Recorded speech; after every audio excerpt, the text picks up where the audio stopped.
পেটুয়া নদী এবং কপোতাক্ষ নদ থেকে অবৈধভাবে বালু উত্তোলন করতেছে যুবদল এবং যুবলীগের নেতারা মিলিতভাবে। তো এটা নিয়ে আমাদের সমকাল পত্রিকায় গত 23শে ফেব্রুয়ারি আমি একটা রিপোর্ট করেছিলাম। তো এই রিপোর্টের পরেই যুবদলের কেন্দ্রীয় কমিটি যুবদলের যে সদস্য সচিব আনোয়ারুল ইসলাম আঙ্গুরকে শোকজ করছিল। তো যে কোনোভাবে তারা হয়তো এই শোকজের জবাব দিয়ে এলাকায় ফিরছে, তারপরে হুমকি ধুমকি দিয়ে আসতেছিল। এর ভিতরে আবার যুবদল পরিচয়ে নবাবেকে রেডিয়েন্ট হ্যাসের জায়গা দখল করা হয়। তো এটা নিয়েও আমরা আরেকটা রিপোর্ট করেছিলাম।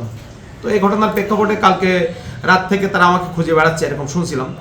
তো আজকে আমি 12টার দিকে প্রেস ক্লাবে এসেছি। প্রেস ক্লাবে আসার পরেই দেখলাম যে যুবদল নেতা আনোয়ারুল ইসলাম আঙ্গুর, হাফিজ আল আসাদ কল্লোল, বিএনপির সাবেক নেতা জহুরুল হক আপুর নেতৃত্বে প্রায় এরকম 30-35 জন তরুণ এবং যুবক আকস্মিকভাবে প্রেস ক্লাবের গেটে এসে আমাকে গালিগালাজ করতে থাকে এবং প্রেস ক্লাবের বাইরে ডাকে।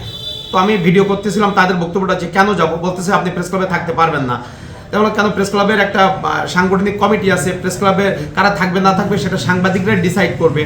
তো তারপরে হঠাৎ করে মিজানের নেতৃত্বে আঙ্গুর, মিজান, আপু, কল্লোল তাদের নেতৃত্বে ওরা 10-15 জন প্রেস ক্লাবের ভেতরে ঢুকে আমাকে টেনে এসে আমার সহকর্মী হোসাইন বিন আফতাব বা আরও যারা ছিল 2-3 জন, ওরা আমার ঠেকানোর চেষ্টা করছিল, কিন্তু ওরা 15-20 জন একসঙ্গে ঢুকে আমাকে টেনে এসে বাইরে নিয়ে তখন হাতুড়ি না কি ব্যবহার করছে জানি না, আমাকে এলো পাতলি মারে, আমার মাথা ফেটে গেছে বাম পাশে, পরে আমার কনুইটা কেটে গেছে।